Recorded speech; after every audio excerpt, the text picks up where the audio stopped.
All right, where's this shit? Where's Oh, Jesus, Robin Williams. That's pretty shock, isn't it? Yeah, I can't Jesus believe I Christ. was sitting there in I'll tell you, this is an interesting thing. I was doing the hibiscus training at work today, which is like the software they use, the hospital-based corporate information system. Yeah. And we were doing like training patients, like, fake patients that don't exist. And one of the patients was a Robin Williams, as in a woman, Robin. Yep. And then Oh, like right, then the woman's like, Robin. "Oh yeah, Robin Williams died today." I'm like, "What? No way."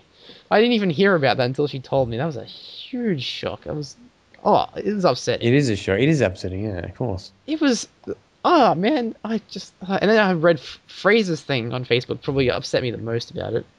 What did he say? He said, like something about how he's like an inspiration to him as like an actor and stuff, and he was the Yeah, biggest man that's right. alive and stuff.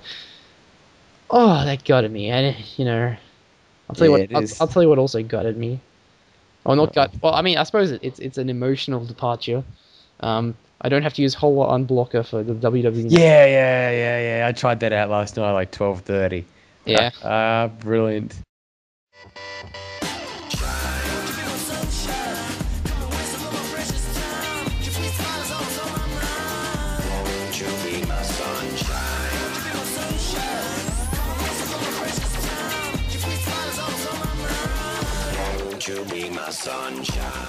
Hello and welcome to the SummerSlam 2014 preview and prediction podcast from us here at WrestleSpin. Of course, you can see SummerSlam 2014 for only $9.99 on the WWE Network.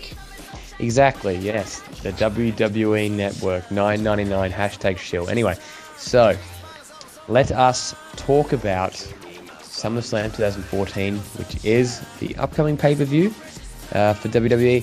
And I reckon this one has quite a lot of discussion points, hence the podcast or whatever you want to call Exactly, hence the WrestleSpin, because WrestleSpin, because this podcast is going to be like a 360 experience. We're going to spin you around multiple discussion topics. August 17th is actually the day that SummerSlam 2008 was on, it's also yeah. Paige's birthday. Is it really August Yes, 17th? it is. Yes, it is. I don't know. Did you ever see SummerSlam 2008? This is off topic, but a bit. Is that the one with the Shawn Michaels thing? That's one where Jericho punches Shawn Michaels' wife in the face. That's right. Yeah. I I did not see it, but I heard about it. That's a great show. Even Carly vs Triple H isn't terrible. Isn't terrible. That's what we can grab from that. So 2008, so 17th, and yeah, like last one was on like the 19th or the 18th. So yeah, they're all where there was a similar date. But, yes. So this is SummerSlam 2014. Good looking bunch of matches on this card. Yeah, on paper, I look at it and go, shit. Firstly, I breathe in heavily. Oh yeah. I look at it and I go, this looks good. This could be great. And then the inner cynic in me goes, they could colossally fuck this up so bad. You know what I mean? If certain results don't go certain ways. Yeah. You know what I mean? Like, could you imagine if Jericho won for like the second and third time? Like, that would just be, that'd be hilarious and bad. That's a good one to talk about, because that's pretty much the only match like I can look at this card and say, Jericho is guaranteed win. Yeah. Jericho is not going to win this match. I mean, no. And do you think that that's one of the detriments of his couple month returns, is that that at some point he is going to be putting someone over? Exactly. At some point, I mean, he's been on a bit of a win streak lately. Like, he beat Harper and he beat Rowan, and that's why they're, per the stipulation, banned from ringside. So this is good for legitimacy for Bray Wyatt, though, because he'll win. Yeah. And he'll win without them. Yeah. Oh my god. That's much needed, I think. Remember what we said about his win against John Cena at Extreme Rules? Yeah. About how like it took him Harper and Rowan and a little kid to win the match. Yeah, that was ridiculous. I think they've maybe looked at that and said, Bray Wyatt, let's legitimize him and let him do it on his own. It's just it's the cynic again that makes me go, like, why couldn't they have just goddamn done that with Cena? You know what I mean? Like, the guy won't put anyone over, but we'll talk about that later. So Jericho's definitely losing this, but I think that it will still be a good match. I think it has the potential to be really quite good. Yeah. I think. The match on NXT was really good, like last May. Last year? Yeah, the one on Battleground was okay. I mean... but that whole pay-per-view was a botched mess. If you like, and so like every single match at some point had a really bad botch. So Yeah. everyone was just not on their cue that night. So I think that, yeah, I think that match is okay, but this one should be really quite good. At least I hope. I think so. I think these two have a good potential to. That's for sure. Yeah. Anyway, what do you want to talk about next? AJ Lee versus Paige, because. No. I'll save that for a bit later. I reckon Jack Swagger and Rusev. I hope Swagger wins this match. I kind of hope Swagger wins as well. I think they gotta make Swagger win on a good babyface push for him. Rusev would do wonders for Swagger. Well, even though I don't think Swagger's the guy to push. In all honesty. No. I just want to address something about Swagger, and I am actually quite frustrated. Actually, not a fan. That they're still xenophobic pricks. You know what I mean? And like they haven't evolved at all. And now like racism is okay. Xenophobia is okay. No, but what he did on the final, on the last, what I believe was the most poorly booked, counterproductive main event I've ever seen, which is last week. They came out as heels against Alberto Del Rio, and like it just showed them that they haven't learnt anything, they haven't changed, and yet these stupid shills in the crowd, just because they're chanting, USA. I think it's actually, people look at it and go, man, it's so patriotic, it's brilliant. It's actually very weak of them to have not evolved their views at all. Now you're talking about... Yeah, go on. Swagger and Zeb. And after this match, they're not going to be over at all, because no one likes racism and no one likes xenophobia. You know what I mean? And this feud only works because the other guys are even worse than them with their, anti-USA propaganda. I have a slightly different take on this. I kind of liked how they were healing out to Alberto Del Rio, because at least that way they still maintained consistency from the storyline they did last year. It's like, even though they're faces now, they're not going to all of a sudden just stop being like massive racists. Well, but then they're never going to get over.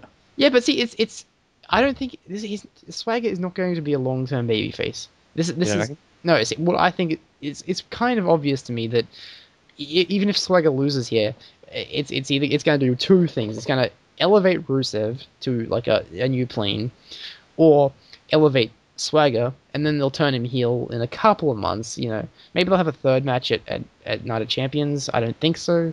At least it's a flag match. I don't know what is a flag match. Is it like a flag on a pole match, or is it? I think it's no idea.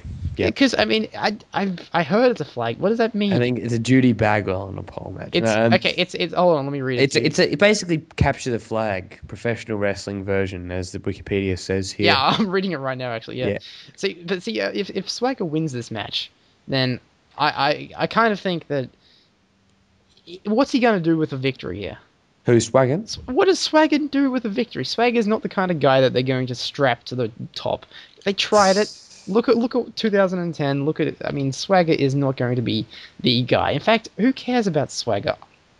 To be honest, I think this is a good way for him to go. In terms of what he could have been doing, which is not on the card, being the curtain jerker. This is good, and I think that they should actually try out Swagger as a face before they completely go back to the heel, which he is. Because if you think about this, who would have thought that Dean Ambrose would have been like one hell of a babyface? Like, and I'm not saying you, but I'm saying that collectively the entire internet said, almost the entire internet said, guys, Moxley is only a heel, referring to his CZW heel days and stuff like that. Everyone thought Dean Ambrose can only be a crazy psychotic heel. Yeah. Yet he is getting increasingly more over by the week, and it is actually a really damn good face. And people love that kind of, anti-hero type face that Ambrose is. So what's to say that, you never know that some of Swagger's best work ahead of him could be as a face. I wouldn't rule it out. It's just that if they keep with the racism angle, then no, you're right. They're going to be completely doomed after this. Swagger does not connect with the audience, though.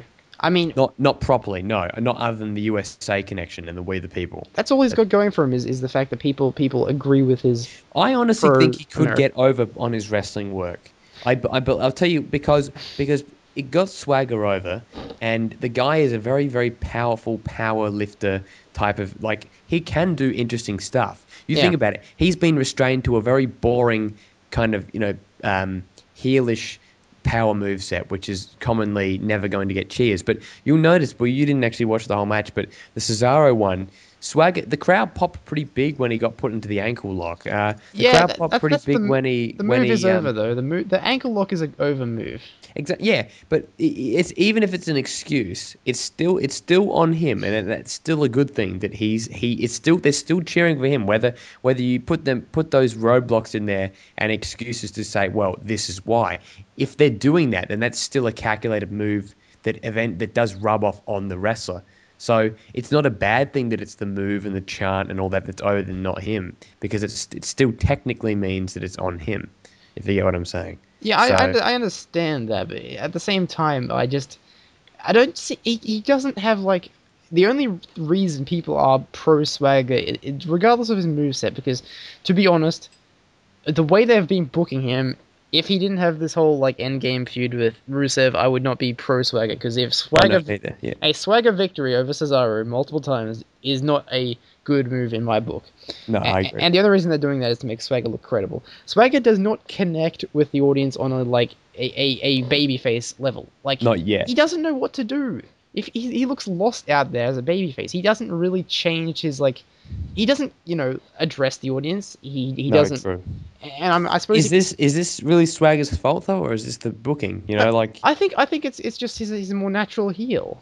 To be honest, he can't talk. He doesn't have the babyface personality that is required. I've seen a lot. I've been with Swagger since the start. I remember he came in wearing just nothing but black, tights, and so I've seen a lot of his work, and I just do not think that he has it in him. Well, maybe he probably does have it in him to be a babyface, but I think he's more useful as a heel. I say let's just see how this goes. I think it's better to make a comment after. I think a lot of this is speculation at this point. We'll check back in after this. You know what I mean? Yeah. Because you never know. I could be right. I could be wrong. So who do you have to win this match? Who do I have to win? Yeah. Shit. Who do I say for the first one? Yeah, Jericho. Second one, No, you said Jericho to lose the first one. Oh, yeah, Jericho's going to lose, yeah, of course. Sorry. You pick Swagger, right? I reckon Swagger will win this match. I'm just going to pick Rusev just to be a bit different, but honestly, because this is very hard to pick, I think. Like, because I know they're going with the point, yeah, it could be easily Swagger, but I don't know. It depends on how much they want to get. If this is a temporary angle, they're going to want the Russian to win to get even more heat. Yeah, I kind of think that too. But at the same time, I think let's just put down opposite way. You go Swagger, I'll go Rusev. I'll tell you why I think Swagger. Apart from this fact that I kind of think his due is the fact that you can't have Rusev just all give. He has to have some take. I mean, all take. You have to have some give as well. No, I agree. Yeah. He has been, since Extreme Rules, booked consistently in this anti-America kind of like stance. And if you look at his segments on Raw, they've always been him, mostly when it's like comparing the Russia to America, it's always been Russia looks stronger, True. As a character, sometimes... And SummerSlam, all about America, America prevails finally. I just think... As well as that, I think it'll be a one of those like relaxing, like pop a babyface one, because I do see a lot of heels winning matches on this card, so I think it'll be it's true. It'll fulfill two things. It'll make America look good on a good stage, and it'll also make a good balance between heels winning and faces winning. Because I always think about that when I look at a card. I always think about that's a very forgotten point. The ratio of heels winning to faces, because you can't have all heels and you can't have all faces. When you have to have some kind of like nice. No, that's true. Yeah, well, I think putting money on Swag is a good idea. Just for the sake of argument, I'm just going to put down Rusev. But honestly, I don't know. Ziggler, Miz, you reckon do that? Yeah. That's another one with no storyline at all. With what? Sorry. No storyline. No storyline. Yeah. Hey, WWE, have you forgotten how to book mid-card feuds? Because, I mean, it looks like you have. Well, of course. I mean, how many weeks has the Fandango thing been on complete hold? Do you know what I mean? Like where just nothing has progressed at all. Even to the extent that at the WWE live tours in Australia, they had Diego versus, Fandango without Summer Rae, Layla, El Torito, or Hornswoggle, or, so basically it would be the most boring match ever. But anyway, to the point of Ziggler and Miz, I don't think it has no build. I think that they're doing an okay job with the Miz. I think that they're trying to see what sticks, like his whole standing up on the table, the moneymaker, not getting hit, that kind of thing. I think it's okay, but I think are you trying to say that it's more like, I think the Miz itself he's building, but the Miz versus Ziggler doesn't have anything behind it. Yeah, I'm saying it's just the fact that they're fighting for the sake of fighting. I really like the Miz's new character. That's what I wanted to hear. I really like this Hollywood heel that they're doing, because it's so funny that it's like he has been in no actual movies. It's been all direct DVD kind of movies. It's hilarious. I'm really enjoying the Miz's character at the moment. The cocky, don't hit my face kind of thing, which is ripped straight from Tyler Breeze, by the way. Of course. But I think they're doing a really good job of building the Miz's character. I loved the fact that he debuted as the multimedia superstar, and then it turned out to be Jericho. I think that was a great way of reintroducing the character. But for this match, there's been Dolph Ziggler won a match. Now Miz is standing on the commentary and is going to interfere in his match. Now they're having a match. They've feuded more on Twitter than they have on screen. I don't read their tweets, do I? So exactly, that's help. You probably indirectly do through Squared Circle, but I know what you mean. Basically building on screen on easily attainable product.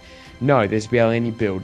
If you were to watch the app promos, if you were to read the tweets, you're going to see a lot more work being put in there. And that's the problem, is the fact that you have to go out of your way to find stuff. For example, you can find out through Twitter that I'm pretty sure Maurice is going to be in the live audience. Is she? See, I had no idea about that. Yeah. And Maurice has been tweeting Ziggler saying stuff like, Miz is the only one that has me. And then, Ziggler says, out of both of you, you're the best cheerleader or wrestler or something like that. And there's this Spirit Squad reference and all this kind of stuff like that. There's some good back and forth on Twitter, but that's not on the main show. So majority of people aren't going to read this. Yeah. So how the fuck is that going to, how is that going to build anything on screen? It's not. It's good for the fans that pay attention, but it's not good for the people that don't do that. Exactly. Therefore, this match is not going to be as over as we think it will, even though Ziggler is great. They'll probably still put a good match on, but I honestly... They'll put on a good match, yeah. I don't care that much, though. I know Miz is going to retain, because they just put the title on him in the last pay-per-view, and why would they take... There's no reason to take it off him. The only reason is they wanted to actually finally go ahead with the Ziggler push, but I think they're saving that. Intercontinental Championship is not a push, people. Well, if the result of another match goes a certain way, then it may indirectly be a little bit more valuable, if you get what I'm saying, with Brock Lesnar and Cena. I suppose so, but at the same time, I honestly don't think. But that's the main event of this podcast. You have to remember that we can't divulge our. Let's do the main event. We'll build it. Unlike Raw, we're actually building to something. I mean, unlike Raw with this match. There are things that are building to stuff, like Roman Reigns, Randy Orton. Well, that's another one that I don't care about at all. Yeah, neither. The only reason I say this is because, how did Roman Reigns exactly cost Randy Orton his title match?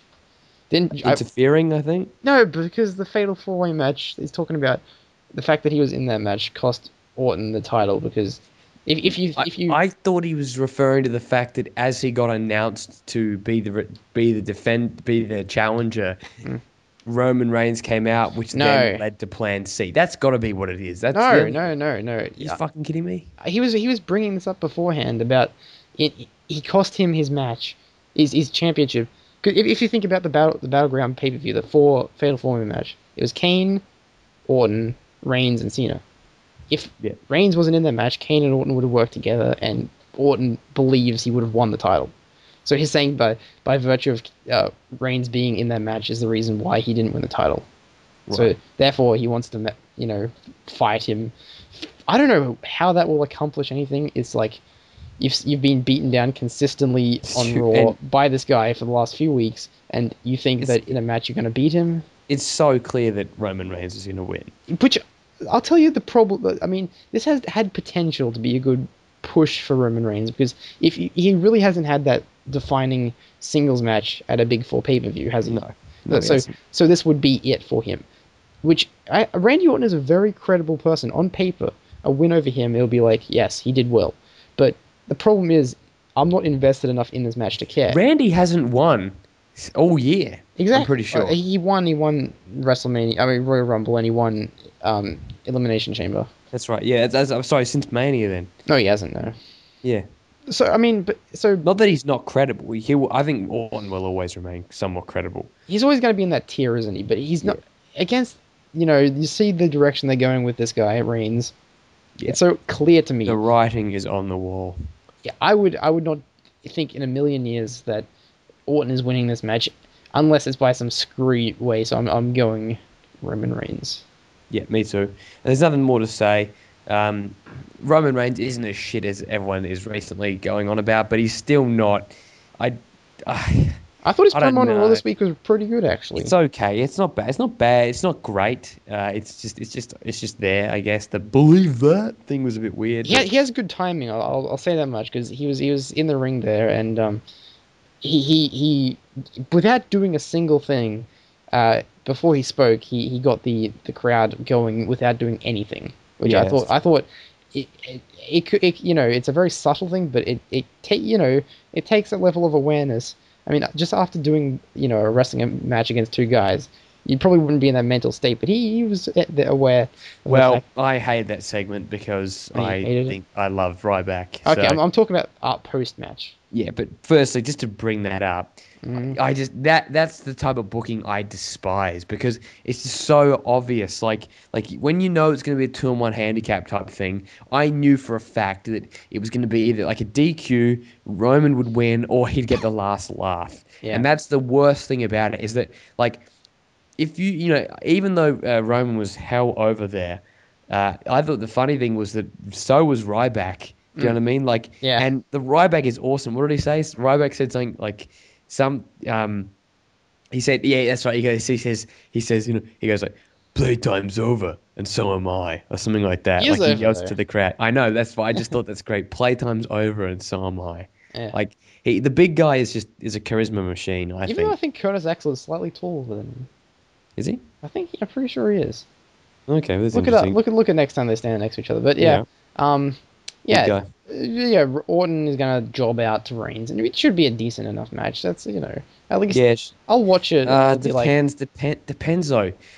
Decent. That's not good enough for SummerSlam, especially considering you've got Randy Orton, who's one of the more boring heel workers. You know what I mean? That's his gimmick, right? He's really slow and methodical. And then you got Roman Reigns, who's commonly regarded as not really having that many wrestling moves, being a little bit stagnant.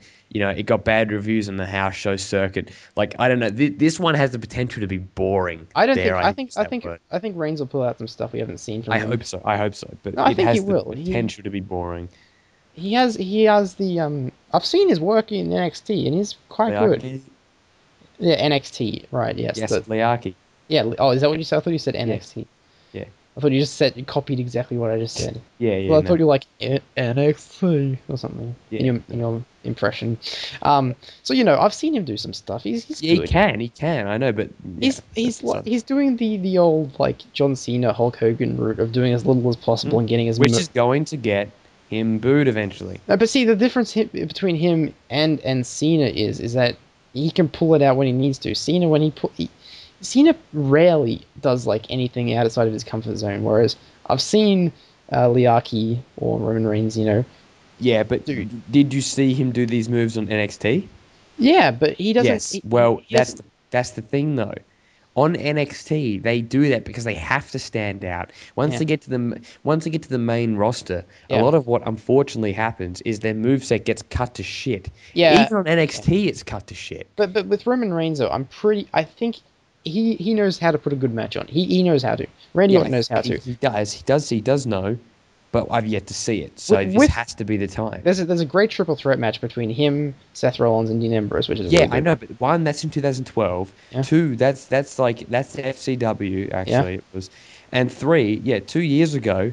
And as I said, with this Roman Reigns, not Liaki, his moveset itself is a lot smaller. Like since then, so yes, he can do those sort of moves, but who knows if he actually will? They could just go down that boring route of Superman punch, kick from the side, spear. But see, the thing though is they're getting those particular moves over.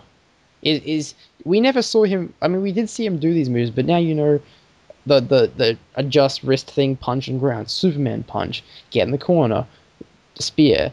I mean, everyone has these kind of setup type of moves. Like think about Sami Zayn, Helluva Kick, even. You know, so I think. But it's the moves in between that. Yeah, I'm about to get to this point. Is that I think they'll be given a good amount of time, and I think we'll be able to see a lot more of Roman Reigns that we haven't seen before. Well, I hope so. This is his first high-profile singles match. I think he's going to pull it out. I think he's going to pleasantly surprise you. Okay, I'm holding out. Anyway, next, Seth Rollins versus Dean Ambrose. Yeah. Yes, what a match. Leaving the women till last because they're important. Yeah, well, obviously. At least one is, but... I'd say this is probably the third most high-profile match on the card. I think it'll be match of the night, but... You reckon it'll be match of the night? I don't think so. What do you think will be match of the night? I think Cena Lesnar will be match of the night. God. You don't... Okay, alright, I'm just saying right now. I'm turning heel on this podcast, guys. I'm about to have a rant, I'm giving the Mark answer, am I? Yeah, you are, actually. This is a match I'm really invested in. A great feud built up really well. The only problem is, I wish they would tell me the amount of lumberjacks in this match. I have no idea how many. Is it going to be 20? Is it going to be 30? The anticipation, I'm going to say very high. They should have added this thing on Raw where each man picked 10 lumberjacks each or something. Yeah, that'd be cool. That would have. At least we know. Yeah. That Zack Ryder's going to be in a Big 4 pay-per-view. He's going to be a lumberjack. That is the good news about this. He's a lumberjack and he's okay. He works all night and he sleeps all day. Exactly. Yep. I think Dean Ambrose actually sold the lumberjack idea pretty well on SmackDown. If you didn't see that. Oh, what did he say? Well, he justified it. He goes, we've pissed off a lot of people, in the past year, Seth. And he all the people who screwed over, and they're gonna want nothing but to make sure that you stay in this match and you can't escape and all that shit. Yeah, now, I understand that, but I know it should have been. Pardon? Shouldn't it be in a cage match if he wants them to stay? I think within storyline they weren't able to get them. I don't think they were able to hire the cage. I don't think it would have cost too much money to rent it. I think it really should have been a briefcase. Because that's the one thing that Seth. In terms, let's say if Ambrose wanted to get to Rollins, the best thing to do would be to say, how about for the briefcase? Because I'll take away the one thing that you have leverage over anyone. I don't think Rollins would want to voluntarily put his briefcase on. No, but it wouldn't be. He gets to choose the match type. So within kayfabe. Oh yeah. No, I can just say, it's for the fucking briefcase. I'll tell you the one thing about a lumberjack match though is that, Rollins never actually ran from Ambrose. In the whole thing, it's just that he beat up Ambrose before he could even have his match at Battleground. So they're kind of mixing storylines, which is okay.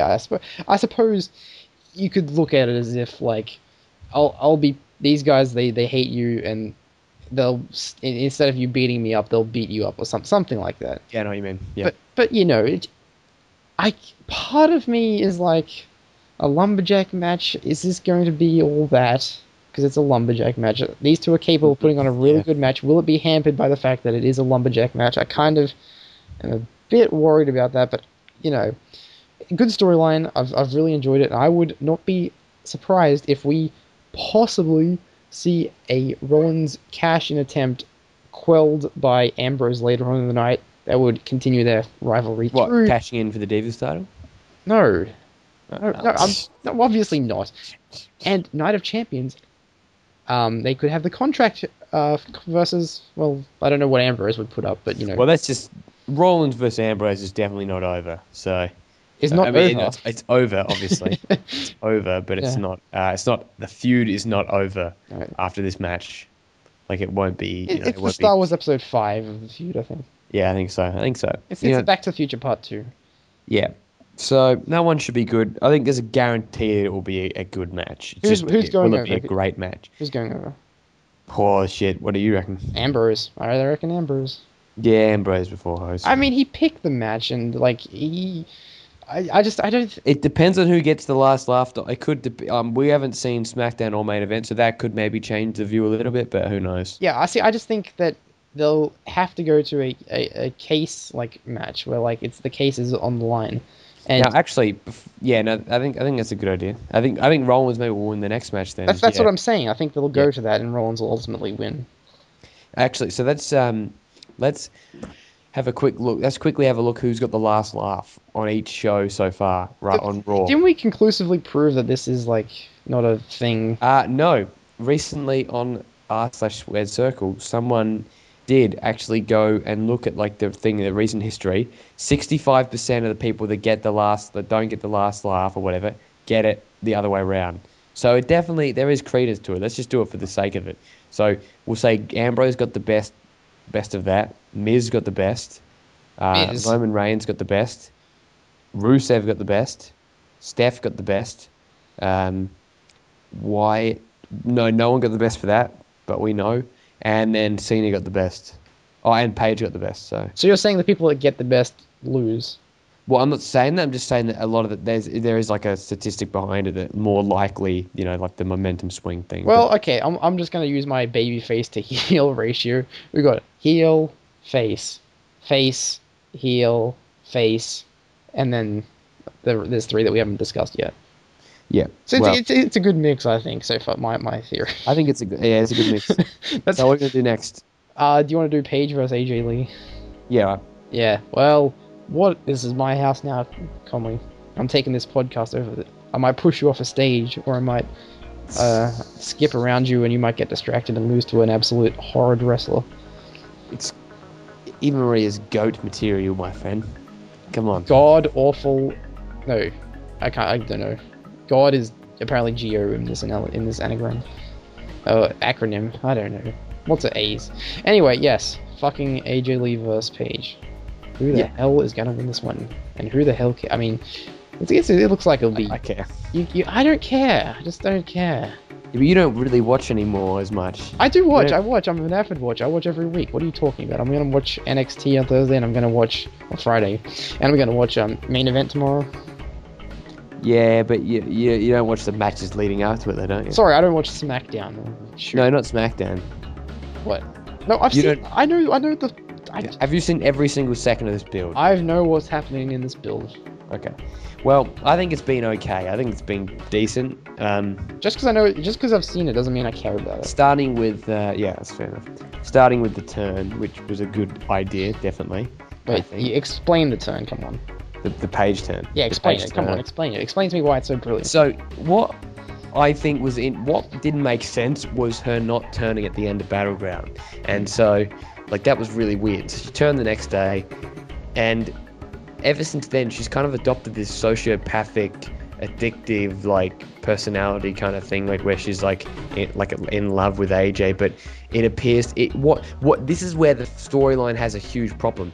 Either she's completely 100% pretending, which would be pointless because we know that AJ doesn't buy it, or she genuinely is a little bit psychopathic and she does kind of have this random fascination with AJ. Yeah.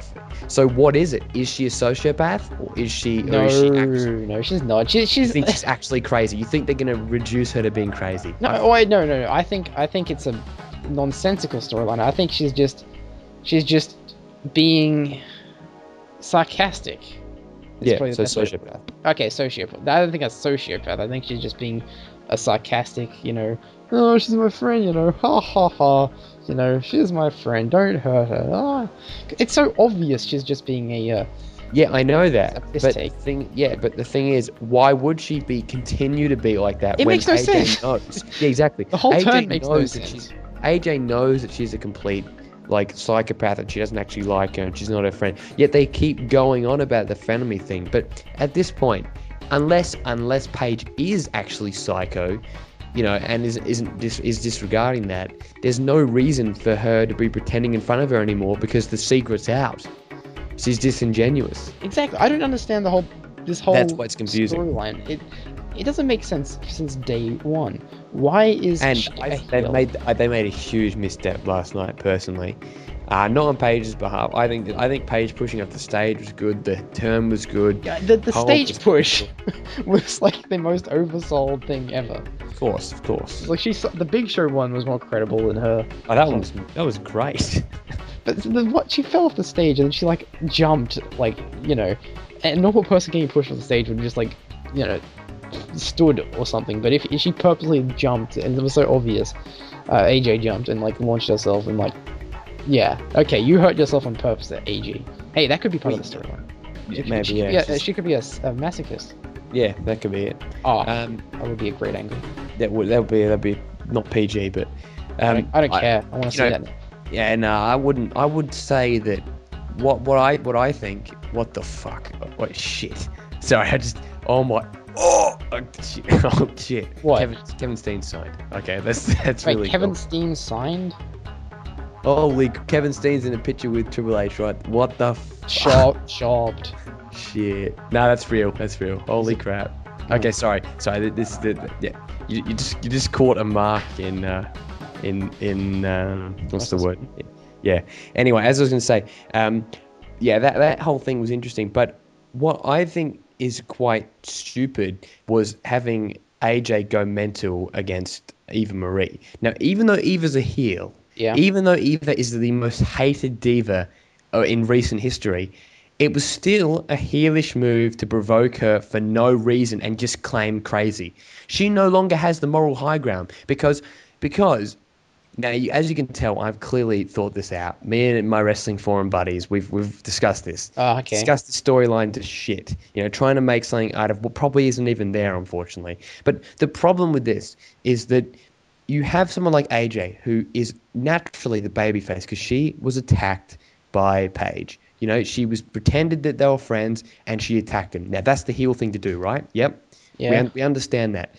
How is it justified that AJ attacks someone that pretty much just made use of a distraction? In fact, barely even did anyway. It's not like Eva was involved with that. She took it out on her. That was a heelish action. It did not get cheers. It was very counterproductive for the momentum because now it's like, oh, they're both psycho bitches. Who wants them to win? Like that. From a casual perspective, that was really dumb. Having AJ do that. It makes no sense. Like, who am I supposed to get behind here? No, exactly. I mean, if you think about it, like, Paige took the title off of AJ, right? AJ was the biggest heel of the women's division at that point. Yeah. And now AJ Lee does the same thing to Paige, and all of a sudden, Paige turns because of it. Yeah. Like, I don't understand why Paige turned, because if you think about it from Paige's perspective, AJ won it the same way Paige won it, by a fluke. So why would she turn heel over that? Yeah, exactly. Well, because she, as she explains in the promo, she says that it's because she manipulated her to get the title back, and she even acknowledges that she did that as well.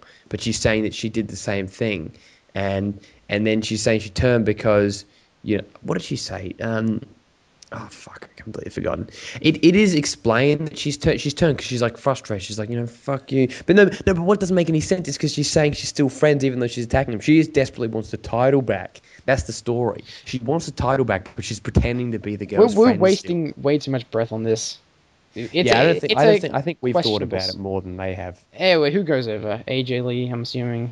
Oh, I really want Paige to go over, but I've got a bad feeling AJ's going to go over. I think and she will. that would effectively put the coffin in the AJ Paige feud. Anyone saying they'll get a fifth match, because it will actually be fifth match, is delusional because there's not going to give them another pay-per-view, especially with the unfortunate good reactions that the next match we're going to talk about has been getting. Yeah, okay, well... And as well as Naomi. Naomi still gets pops. She's hardly around. Yeah, but she still gets pops. Like, do you really think they'll have a third match for the title in a row? No. Do you want to hear my... I have this great booking plan already scheduled out in my head that's going to be brilliant. Sure. It's going to kick so much ass, and it involves the Brie Bella vs. Stephanie McMahon storyline. Do you want to hear? Okay, let's go. This is my armchair fantasy booking. So this match takes place now. Stephanie McMahon is going to go over here because of interference by Nikki Bella. Oh right, this one. Yeah. Nikki Bella is going to fuck Brie Bella over, and it's going to be revealed that they came to some kind of agreement, and Nikki Bella is going to get a title match the next night on Raw against AJ Lee. And now AJ Lee in her match against Paige is going to get seriously beaten up, so Nikki can go in and easily win it. Then we're going to move into a Nikki Bella vs. Brie Bella storyline for the title. There you go. And then what's going to happen to Paige? I don't know. She'll probably just do some comedy angle with Emma.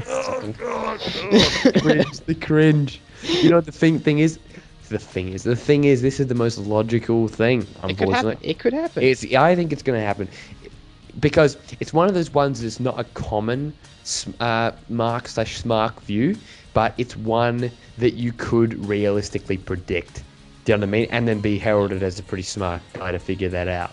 It's one that is very plausible within the way the storyline works. Because let me tell you something, brother. There's no way that they're going to have, like, well, what technically was, like, 4 Diva storylines in a row after SummerSlam. No way. Because, even though the Cameron and Naomi one, even though that's not really existent, it still was. There was a point where there was 4 Diva storylines. There's no blow-off to it, at least. No, they're not going to have 4 in a row. So this is a huge problem. Now, it depends. Like, okay, we'll talk about the Brie Bella Stephanie McMahon thing. Firstly, I think that the match, I'm okay with the fact that it exists, okay? I'm okay with the fact that it exists.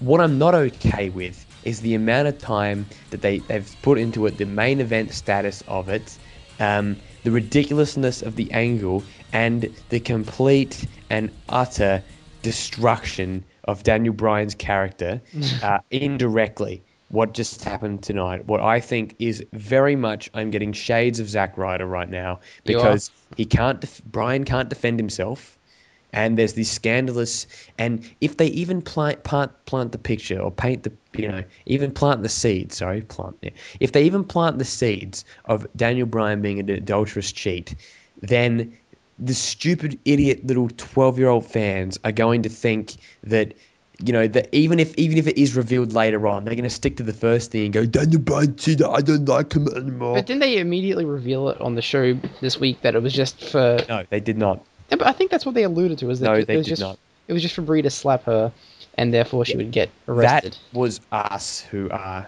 as bragging, we're able to ascertain. No, but I think knowledge. they did not say. Yeah, it's not obvious to people. Like, we know that it's obvious that the slap was meant for that, but the thing is that there was no.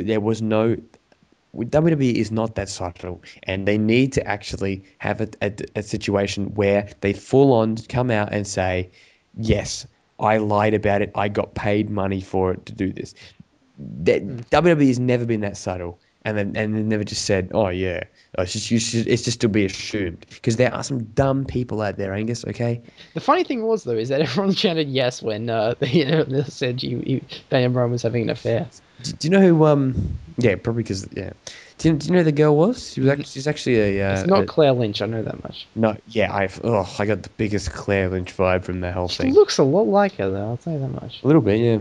She's actually an ECCW wrestler. ECW? What? ECCW. Oh. And is that similar to one of ECW? the Storm... No, it's the woman's one, I think. Oh, no, I don't know, Canadian something.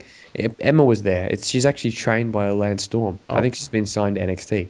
So she is an actual wrestler. Well, she better not turn up in NXT anytime soon, because then the whole thing will be a farce. They should reveal that, and then she can turn up in NXT. Yes, exactly. But how are they going to justify the photo? Yeah, that's okay because it photoshops. Maybe, maybe she. This should not have happened. This should not have happened tonight. They've fucked up. Maybe she asked Daniel Bryan, "Hey, can I pose for a picture with you for an unrelated reason?" It's like, yeah, sure, I'm a good guy. I'll give you one. But do you reckon Daniel Bryan will make an appearance at all? I don't think he will. I think he's going to keep as much out of this one as possible. Yeah, and that's my problem is that he can't defend himself. It was stupid. I don't know why they did this, to be honest. Yeah, I got a bit of a problem though. I hope Stephanie gets kind of her comeuppance. Me too. But I have this nagging problem in the back of my head. The Nikki Bella thing just will not go away. It's like she could say, "Where were you for me, Brie, when they were doing this to me?" Very true. That's like the obvious route. The lazy route. I'm gonna say this is the lazy route, but the satisfying route can sometimes be the lazy route. Is just have Brie Bella beat the absolute fuck out of Stephanie McMahon and then end of feud. But yeah. I don't think that's gonna happen. I think eventually we'll see that, but I don't think right now. I think this thing will keep going, and I think it will take another twist and turn in the storyline. I'm not really a fan, to be honest. I'm not one of the Stephanie McMahon guys that I love her heel work. I really just don't really like her personally. She knows how to work a crowd. I know she knows how to work a crowd, but I don't care. I don't really care for authority roles anymore. I want more. I want more wrestling stuff. I want more storylines about wrestling, not best for business. But I'll tell you one thing this does is it keeps Daniel Bryan at least in the conscious minds of No, not in this way. This is the dumbest way I could ever think of them doing that. At least it gives him some kind of he's in a de facto storyline. Even though they're making accusations, at least Daniel Bryan is somewhat present in our minds during all this. It's not like he's completely not brought. He's not like he's CM Punk'd, Yeah, that's true. Anyway, I reckon obviously with my Nikki Bella title thing it's gonna happen. Mark my words. I've got Stephanie McMahon to win this match. I'm gonna put Brie just in case. Is this for your favorite type of cheese, or is this to win the match? Both, I reckon. Yeah. Both. You like Brie? I'm more of a cheddar fan myself. Yeah, I don't mind. I'm more of a provolone fan, actually. Provolone. As long as it's not that blue veiny cheese. Yeah. Anyway, the main event, main attraction. Ugh. Your least favorite match in the history of wrestling: Brock Lesnar versus John Cena. God, I don't care. I want Cena to win. There you go. Spoiler. By the way, it's for the WWE World Heavyweight Championship. Which fucking hell? Can't we just call it the WWE Championship? Yeah, I don't know. Please, or WWE World Championship, or WWE Heavyweight Champion. Do we really need that many W's? God's sake. Anyway, yes, you reckon Brock Lesnar is going to lose this match, do you? No, I just want him to lose. But who do you think will lose? John Cena, probably. You think John Cena? Everyone thinks John Cena is going to lose, except I'm gonna put down Cena for winning though as my prediction, as my official prediction. I'm putting Lesnar down. I'm going to tell you why I'm going to put Lesnar down. Now, everyone knows Lesnar's booked for few appearances, and if he obviously wins the title, then the title will only turn up as much as he turns up, which will be a few, if any times. Here, however, is where if you think about this. It actually doesn't. If you look at his history of bookings, it actually will surprise you that from now until WrestleMania, if you consider the fact that if he hypothetically wins this title, carry it through to WrestleMania, he will appear on a few shows. Namely, he'll have to appear on Night of Champions, because if you think about this, Night of Champions is when the subscriptions expire, and so they want a big thing to get people to resubscribe to the network. So that's one reason. He probably won't appear on the next one, which I think is Hell in a Cell. Survivor Series is a big pay-per-view, so he could possibly appear there. Probably not TLC. But if he gets the title, he could actually have an updated contract. Maybe he is actually contracted to more events now. Well, and also obviously, like I was saying, he probably won't appear at TLC, Royal Rumble, obviously, and then WrestleMania. But as you were saying, and as I listened to Paul Heyman's promo on Raw this week, I kind of got a feeling that they will update the amount of appearances he makes, because remember, they signed him for a few per appearance fee, and It seems to me that they've been saving up a bunch of his appearances for this particular reason. I think you're right. So, so here's my theory of why Brock Lesnar's going to win this match. One, he beat Undertaker for the streak. You can't let that kind of heat go to waste. Two, he's going to hold it till WrestleMania, obviously. And what this will do is this will bring everyone else up a level. Like you said with the IC title, this will make the IC title, when Brock Lesnar's not around, the #1 title in the company, obviously. Hypothetically speaking, if they do this right. Number 3 is this has the potential to build a big star in Roman Reigns, obviously. He's the most logical choice at this juncture. And if you have Roman Reigns built up nicely and have him square off against Brock Lesnar at WrestleMania 31 for the title, and Roman Reigns wins that match and gets the title, you will see that Roman Reigns has beaten the guy who beat Undertaker's streak, which will elevate him up even more and do wonders for the future of the company. And there you go. And there we go. And do you agree with this ascertainment or assertion? Yeah, I guess I agree with it. But do you think it's going to happen, though? I just don't really want it to happen. Do you think it's going to happen? Do I think it's going to happen? It's very likely. Yeah. That he will, the appearance-based thing, or as you're saying, all that kind of stuff definitely makes sense. But another side of me thinks that, what's stopping them from going, well, Cena wins low? Even, because you can definitely take into account the one that beat the one, that kind of thing, like how much it would just devalue the streak or whatever. Yeah. That's definitely true. But they haven't cared about that shit in the past.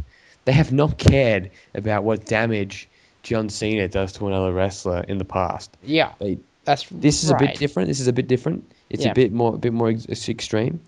But if they really want to push this guy as the greatest WWE champion of all time, then this is the victory that he needs to get. Now, I'm not saying I want that to happen. I'm just saying that they could do that. It's not out of the question.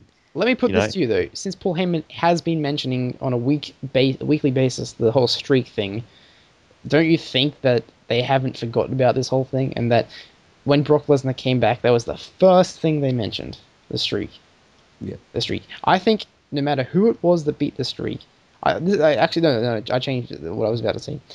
I think because Brock Lesnar beat the streak, they looked at this and say, we have an opportunity here to do some good things with this. This is a huge heat magnet, but not only that, it's a huge notch in the belt, if you will, of Brock Lesnar, and it will make whoever beats Brock Lesnar look that much better against him, because he has this aura now of the guy who, ended the undefeated streak of The Undertaker.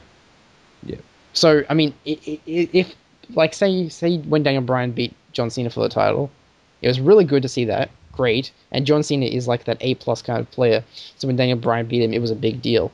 Mm-hmm. When someone beats Brock Lesnar for the title, if he has a nice, extended, lengthy reign, that will look like one of the biggest things of all time. Because Brock Lesnar is that special attraction wrestler. He is that feature, guy that you can put there and has that drawing power and that, like, kind of is different to everyone else on the roster. Yeah. And he has a big match feel about him. So anyway, that's what I think is going to happen. Brock Lesnar. I think that's very likely. I'm just going to pick Cena again just to be different. Why are you so against the old idea of Brock winning? I just don't really like him. I'm just not really a fan of him. Okay. I thought it was especially ironic to see him enter a ring with a bunch of greats who are very passionate about the business and have him come up and, like, rough them. And I thought that was quite interesting. It's like he probably doesn't even, I don't know. I don't want to be that, like, company shill, but I kind of agree with Cena. Like, I don't think he deserves it. You know what I mean? Like, he doesn't deserve the title. He didn't deserve to break the streak. And I know I'm going to quote the word deserve. I've got nothing to do with it. But, I don't know. I just don't think that, I don't really like I don't really care for him. Like, I just don't really care for him. He's not there all the time. He has one style, which is just brawl, punch people in the face legitimately. If I wanted to watch real violence, I'll watch the UFC. Yep. I don't really care for Brock Lesnar as a wrestler. I appreciate that he's an incredible athlete and he's an incredible wrestler. But I've always, this is just probably just something that's been from when I was a kid. But the main event's always been the shit I never care about, to be honest. I always love the mid-card. Do you know what I mean? I like it when they focus on the people that are already there. You know, I'm not a fan of part-timers. I just like the guys that are there that I deal with every week and get to build them up and watch them organically get over with the crowd, as opposed to a guy that they pay millions and millions of dollars to appear and stand there for about 40 minutes, 20, 40 minutes collectively a month, as Heyman sits there and then wrestles once every 2 months about what he's going to do. That doesn't do it for me. That's not why I watch WWE. No, that's not why. Is that why you watch WWE? It's not, but this kind of thing doesn't happen all the time, and I think because it doesn't happen all the time, it has a feeling to it that if Brock Lesnar was to win the title, that it would feel like something huge if that happened. Definitely would be huge. And I just think it would be a talking point, and I think it would be something that if you looked at like his track record and you build up the fact that he beat the Streak, you build up the fact that he beat John Cena, you build that up. This guy looks like an unstoppable monster, and he at this point in time is the only guy who you could possibly stick that label of unstoppable monster onto. Yes, that's true. And therefore, I think if you sacrifice the title being on shows in the short term, in the long term, it'll make whoever beats him look that much more credible, and therefore beat him? Roman Reigns, of course. Yeah, exactly. And I just don't like that trajectory either. You're a fan of the flips and the kicks and that kind of stuff, and that's okay. That's fine. Yeah, that's the actual quality wrestling. But that's Roman Reigns. That's half of what boring. wrestling is. Wrestling has to be boring, organic. It's boring. If you have an organic connection. You're describing the most boring match to me. You think that would be a boring match? Because I don't. Roman Reigns versus Brock Lesnar. You think that would be boring? Of course. Fucking oath, it would be boring. I don't think that would be a boring match. I can't see that possibly being They would have to fuck up immensely if they give the build that I think they would give the build to that match at WrestleMania 31. They would have to fuck that up so much to make that a boring match, because I just think that anyone you stick in there against Brock Lesnar would. That could be a good match. That'd be like just in terms of hype alone. Not to mention the fact that Roman Reigns is getting over with the crowd. As much as you like it or not, he is getting over with the crowd. Yeah, and you do know that they were going to turn on him very soon. The crowd? Yes. Yeah, well, see, that's the thing, though. This is a real test for Roman Reigns. If he can show us that he's more than the Superman punch, the kick in the ropes, and then the spear. If he can show us he's more than that, then I think he's got a great future as the next guy. Yeah. And I'm not against him being the next guy, to be honest. He is a cool guy as a character.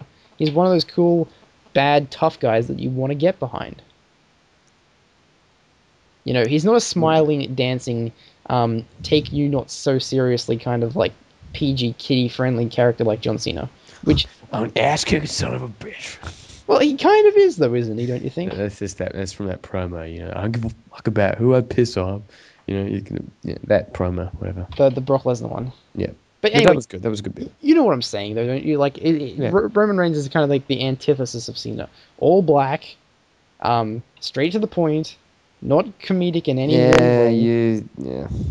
You say that, but he's more like Cena than you think, especially with his like Roman wins lull. Yeah, when that's inevitable. That happens. You can't have a star without them having that inevitable, they're going to win all the time kind of thing. Yeah, I agree. That's unavoidable. Look at Stone Cold. Look at The Rock. Look at Hulk Hogan. Look at I guess Bret Hart. Look at Shawn Michaels at that period. Look at Diesel, for God's sake. Yeah, and they pretty much, I hate them all. So you hate Diesel? I don't hate The Rock. Yeah, I don't like Diesel. I don't like Cena. I don't like Hogan. Don't like Ultimate Warrior. Bret Hart? Like the days of the. Yeah, he's alright. The days of of like everyone winning 100% of the time, no clean loss.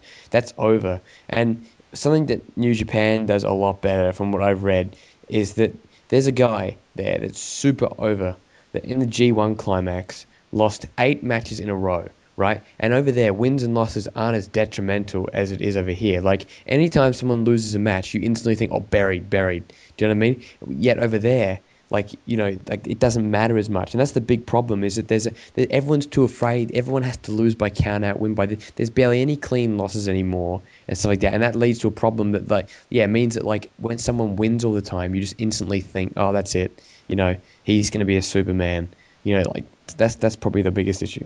I can think of worse with that. guys to put in that spot than Who? Roman Reigns. Who's worse than Roman Reigns? Rusev, Swagger. Yeah, but they're both technically heels. I'm saying faces.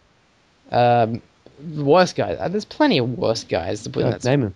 I just named a couple. I mean, They're both heels. Let me take a look at Do you want me to go look at WWE's roster? Because I can't pull names off the top of my head from their roster. I'm just saying, not even current day, like guys that have been poised at that spot to take over. Batista, for instance, I don't think Batista could have fulfilled the John Cena top guy spot. He never was that kind of guy either. Randy Orton, oh my god, Randy Orton, face of the company, so to speak, never ascended beyond John Cena level, ever.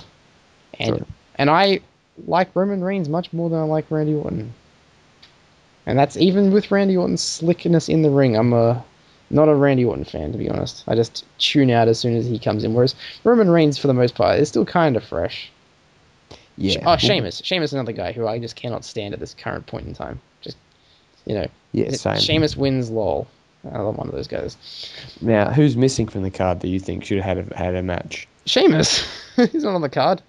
But I don't care, though, if he's missing. I think Heath Slater should be in the card. I think that Bo Dallas should have been on the card. Yeah, actually, Bo Dallas was criminally missing from Raw as well. I think he might have a squash match somewhere, or some kind of segment. I mean, they'll probably have a segment with him in it. I think he'll show up at some point. I think that the times for the matches have already been rumored to be released. I think I've seen them, and it seems like it's pretty filled. So unless they make these matches shorter, then it's going to be a very interesting card in terms of the let me take a look. Brock Lesnar's Cena should go about 25 minutes. Mm-hmm. Jericho, Wyatt, I'd say about 15. 15 to 20, I'd say. Swagger Rusev doesn't need to go any more than 10 minutes, I don't think. Especially in a pole match. Are you saying including entrances or what? No, I'm just talking the match itself. So maybe 12 including entrances. AJ Lee versus Paige can probably go about 7. That's the problem. That match needs to be a long match, because... No, it doesn't. Yes, it does, actually, considering it's the two, future, legends of the Divas division. The attrition leader. Yeah. Attrition leader would pretty average, but, Wait, Trish completely so average. Yeah, actually... how many Trish matches have you watched? Plenty. I want to actually say something about that thing. The constant what is the word? Romanticization? Romanticizing? Yeah, constant romanticizing of the women's division back in 2004, 02, all that. It was nothing but a bunch of bikini women calling each other inappropriate names, strutting around in bikinis, and those bra and panties matches, mud matches. There was very rarely any good wrestling. You know what I mean? And the people like Molly Holly and Victoria, they were quite good. And so was Lita and Trish. But everyone acts like that the Divas division right now is a complete pile of horse shit, when back then it was way more sexist, way more crappy gimmick matches, and way more bullshit, as opposed to right now. AJ and Paige, isn't getting as much time as Brie Bella versus Stephanie McMahon. One non-wrestler versus one average wrestler, as opposed to two great wrestlers. It's unfair that they're going to get the shortest match on the card, inevitably. Anyway, so it was 7 minutes. Roman Reigns versus Randy Orton. Yeah, you're just a shill. I'd say these guys get about 12 minutes as well. Yeah. Miss Dolph Ziggler, I think it would get about 8.5 minutes. Ugh. And Dean Ambrose versus Seth Rollins gets 22 and 48 seconds. 22 minutes and 48 seconds. You reckon? I think so. All right. You should put those times down, because I don't know. I'm just going with prediction. These are matches excluding entrances, by the way. What match do you reckon would steal the show then? Oh, Cena versus Lesnar, I think. No, that's not going to steal the show. That's the main event. Yeah, well, what? It can steal the show. Watch the match. No, but we know it's going to be good. Pretty much. You what match is going to... Well, I think it's going to be just all right. But what match that, you look at it and you're like, what do you reckon you're going to go, wow, I was really surprised by that. I think Brie Bella versus Stephanie McMahon will be quite good. Yeah, I'll say either Miz and Dolph or AJ Lee and Paige. I think they both have a lot to prove to not. I don't think AJ Lee and Paige will be that good. Why? I just haven't seen it out of the two of them together. Yeah, right. Well, I like the two of them. I like both of them. They're both like top my. I'm not gonna say favorite divas, but they're both like they're both up there. I just don't know if they'll be able to put on some kind of like 5-star classic or anything. I don't know. I don't think AJ Lee's that good. I think Paige is pretty good, but I don't think she's We'll see. It could be interesting. I have not been impressed by Paige so far. Let's just say that she has yet to like give me some kind of like standout moment. Even her heel turn, I just don't know. It just doesn't. It feels. I think it's just ingrained to not be impressed with women. No, I say. Do you know who I'm incredibly impressed with? Yeah, Alicia Fox. Yeah, and no, actually, I'm incredibly impressed with Eva Marie. She's doing a great job. She's doing fantastic. She's improving every week. She actually is. That's the funny thing. She is improving. Very, very little. I don't have a favorite diva at the moment. I don't know. Stephanie McMahon, no, she's not my favorite diva. She annoys me most of the time. Yeah. Who's the woman that came out and pretended she was the physiotherapy? Nikki Johnson? No, wasn't it? She's my favorite. Megan something. She's my favorite. I like her. Megan Miller, was it? Yeah, whatever. Not Claire Lynch, that woman. Yeah, not Claire Lynch. Yeah. Her name is not Claire Lynch. Claire Lynch V2. Claire Lynch Beta. Yep. Anyway, so yeah, I think Stephanie vs. Brie will be better than you'd think it will be. Yeah, I just wish it didn't have as much. I just wish I had less time, and then we could get more to AJ Paige. There'll be a lot of shenanigans. They've been on the house show circuit for the past couple weeks, so I think that they won't have an average match like they did at Battleground. I think that was like the first time they properly versed, like for years actually. They versed in 2013 once, but that was the first time they properly had a match. Yeah. So I think that this next time, I think they've been doing the house shows all month, and it's the second match at SummerSlam. They might get an extra couple minutes. I think it has the potential to really go, okay, that was good. We'll see. I think depends how much time. I think this is going to be a good show overall. Overall, yes, I think it will be. Will it be at SummerSlam 2002? No. Will it be at SummerSlam 2008? It could be. I like 2008 quite a lot, actually. That's my marking stick for above average show, basically. Yeah. So last year's SummerSlam was pretty good. Actually, no, last year's was quite good. I really enjoyed last year's show. Wasn't it like CM Punk versus Lesnar? Yeah, that was a really good match, actually. And of course, Cena versus Bryan. Fantastic match. And even the Ring of Fire match did what it had to do. And so SummerSlam 2012 was okay. SummerSlam 2011 was not very good at all. Oh. SummerSlam 2010 buried the Nexus. SummerSlam 09 was Jeff Hardy's last match in WWE against CM Punk in a fantastic ladder match or TLC match. That's right. I remember that. 08 was good. That was the one where Jericho punched the chick in the face, which we talked about at the start of the show. 07 sucked incredibly. I hate that. What was that one? That was Orton versus Cena for the first time, which was actually the match of the night on that card. I thought that was pretty good. Okay. Anyway, I could list them all, but I haven't seen them all, so that would be pointless and non-valid criticisms. Yes. Anyway, so that was the pay-per-view. Yeah. I'm not going to recap what my picks were, so you just have to go listen back and write those down if you care that much. Not you. I'm talking about the listeners. Yeah, that's fair enough. Yeah. Yeah, I think yeah. Definitely. And unlike our massive lie when we said we'd be back for the review show when we did WrestleMania, because we never actually reviewed WrestleMania. We just said we would and never did. It is my review. Good show. Yeah. There you go. Good show. Everything I thought happened. Except for the streak. Except for no, that's gonna happen. Oh, which streak? Heath Slater streak? Oh, I thought you were saying that everything happened that you thought would happen. Oh, you talk about the WrestleMania review. At Mania, yeah. Oh, I thought you were talking about like a future review to this show. I thought you were reviewing this now. Oh right, no. But yeah, I'll try and make this more often now. These videos. But yeah, that concludes this. This is how you conclude. This is how you conclude. And we'll play the song you made. Play it. Cue the song now. Cue it.